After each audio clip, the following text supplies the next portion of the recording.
Hello, this is Nick Davies. You're watching Phuket Word. Are hundreds of thousands of people testing positive for the pale lager disease because they are simply unhealthy and have acidic saliva? The Daily Mail is reporting that school kids have found that they can put fruit juice and fizzy drinks onto the lateral flow tests that are commonly used to test people without any flu-like symptoms and finding that they can get a positive result. We'll have a look at the report here and we'll look at how the body's pH levels are affected by diet. It says here that pupils are using fruit juice to get false positive test results. Schools warn parents to be vigilant. Droplets of orange juice can break lateral flow tests and show a positive result. Viral videos on TikTok have encouraged children across the UK to try the trend, and schools have warned parents to be vigilant when their children are tested.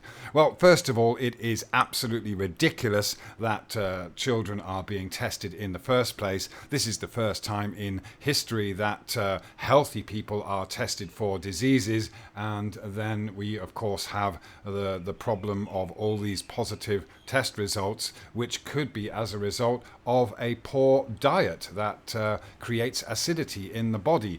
Let's just read through this first, though.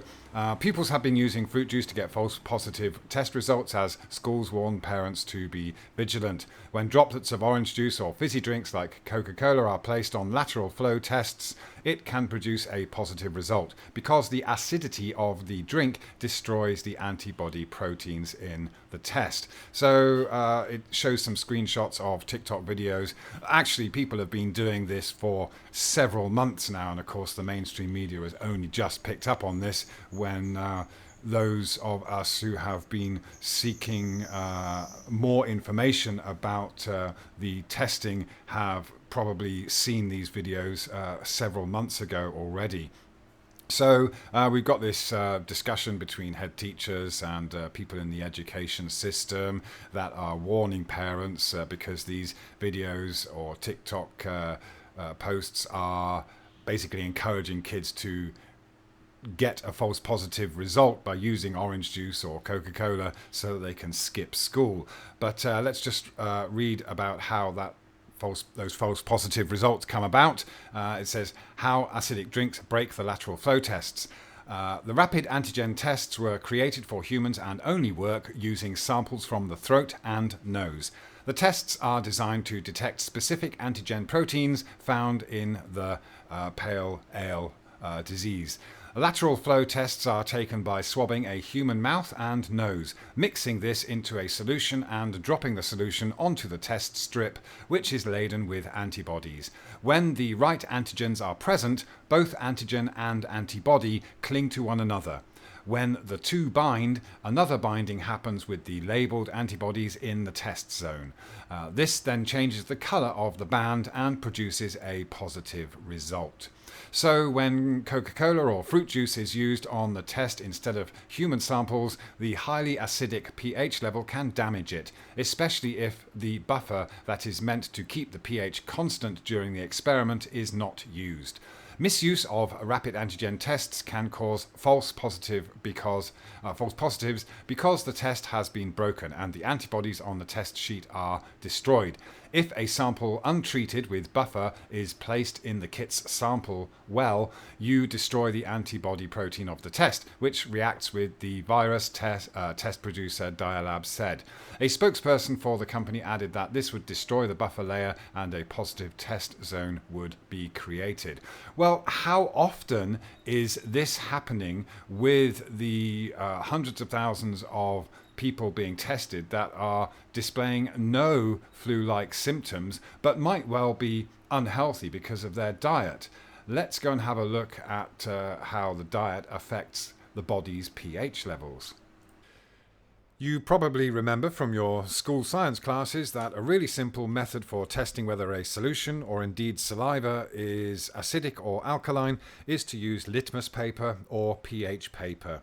If your solution is acidic, then the paper will turn red, and if it's alkaline, it will turn purple, and neutral is somewhere in the green or blue spectrum there on the pH scale. And so this is commonly accepted science. It's widely known and used in the medical community as well. For example, dentists will often test their patients' saliva to see whether they might be suffering from tooth decay, in which case the pH test will show that their saliva is acidic. And so we can see from this pH chart that pH 7 is neutral, and the blood's optimal pH level is 7.36 to 7.45. And basically, the more alkaline your blood, the healthier you are. The more acidic your pH levels in your body, the sicker you are. It's also widely known in the medical community that people suffering from diseases such as arthritis, cancer, diabetes, obesity, heart disease, and a myriad of other diseases have acidic pH levels. And those people with alkaline pH levels do not suffer from these diseases. So let's compare the optimum pH levels for the human body with the pH levels of these fizzy drinks, which are quite concerning and alarming, because down here you have Coca-Cola at the far end of the acidic end of the scale at pH 2.7, and the Diet Cokes and Pepsis are really not that much better. They are all acidic, and we know that they are detrimental to our health because of their high sugar content, as well as the artificial chemicals in them, as well as the acidic nature of them. So you don't have to be an expert nutritionalist or a medical professional with qualifications up to your armpits to understand that you are what you eat. And if you consume the kinds of drinks that we saw with an acidic content just now, then your pH levels will be acidic, as well as these other foods that you can see here, such as coffee and sweet snacks and meat, produce and alcohol.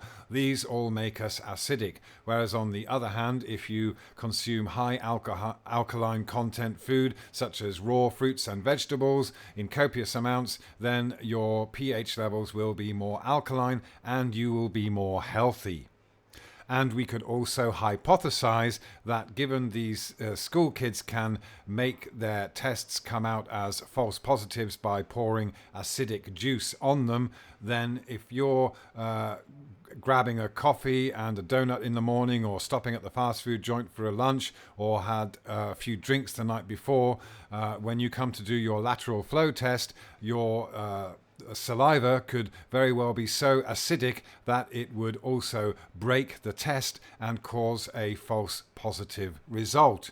Now, given the average Brit's diet, I don't think that most people are consuming a high alkaline diet. They are probably grabbing coffees and snacks on the way to work in this fast-paced lifestyle that we often lead, having a few drinks at night, and their pH levels will predominantly be acidic.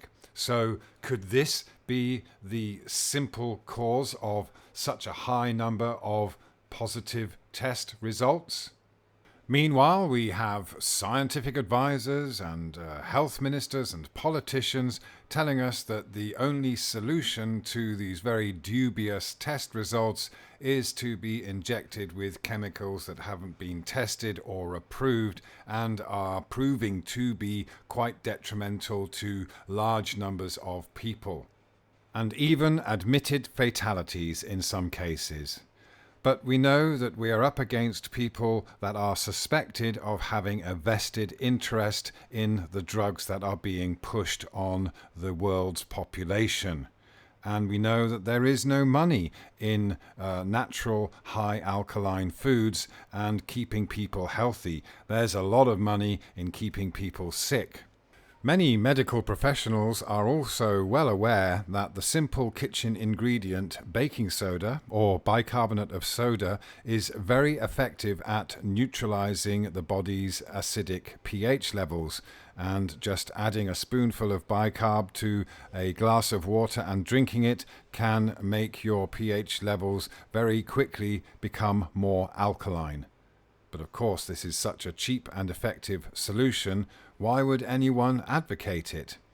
Isn't it ironic that when we have all these diseases accompanied by acidic pH levels in the body, and the knowledge that bicarbonate of soda in a solution can make the body more alkaline, and that people with alkaline pH levels don't have these diseases, it should be just a common sense solution to many of the ailments that we find ourselves faced with in this modern, fast-paced, acidic consumption society.